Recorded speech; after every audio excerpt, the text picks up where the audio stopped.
everybody, it's Chris Eads, known online as Wootini, here with another one of my Gay Gamer video podcasts.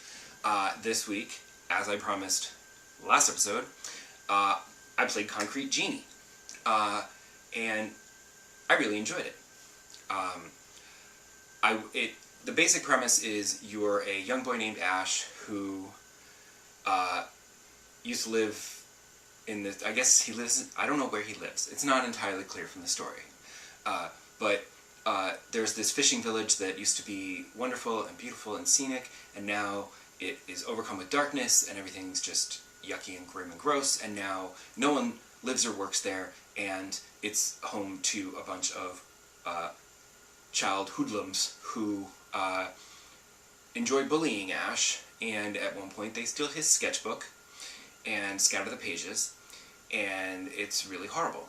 And you end up meeting a genie who gives you a magic paintbrush that you can use as you collect the pages of your sketchbook. You explore the town and you collect pages from your sketchbook that gives you options of what to paint with your magic paintbrush.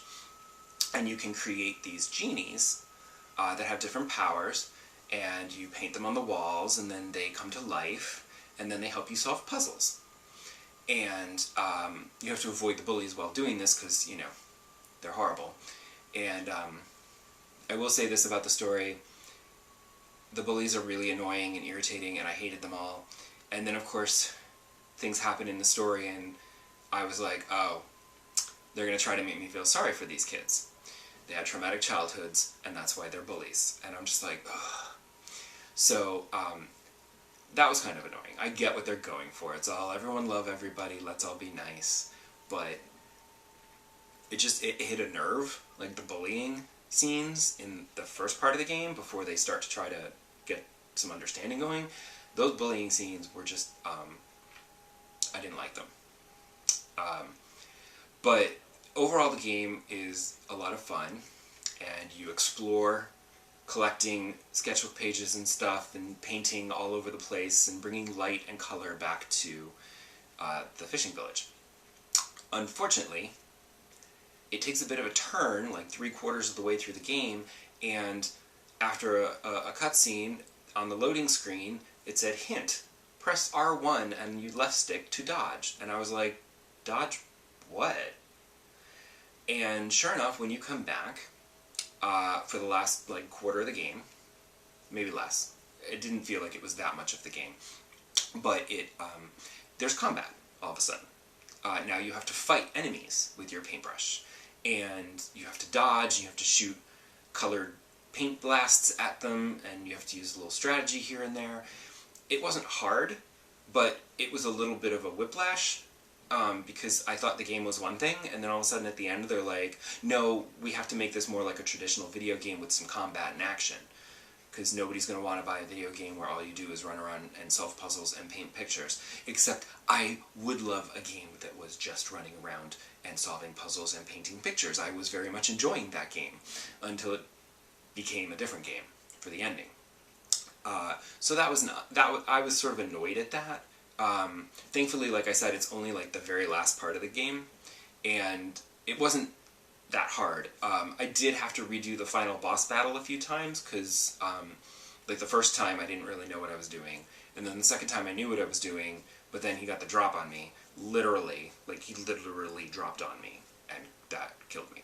So, the third time is the charm, as it turns out. Although I do feel like the game, dynamically adjusted difficulty for me in there somewhere, because one of the loading screens was like, hint, you can adjust difficulty in the options menu, and I was like, no, it's fine. It's not that hard. But the second and third times that I did the boss battle, it seemed to go a lot faster, and it wasn't that kind of, oh, I'm learning the boss's patterns, or I'm learning that this is a better attack, and it's doing more damage, whatever. It wasn't that kind of thing. It was very noticeable that all of a sudden it was, super much easier to do what I had to do. So I do feel like the game sort of went, he's having trouble, let me just help him through it a little bit, which is nice. And I didn't mind it because it meant I could finish the game.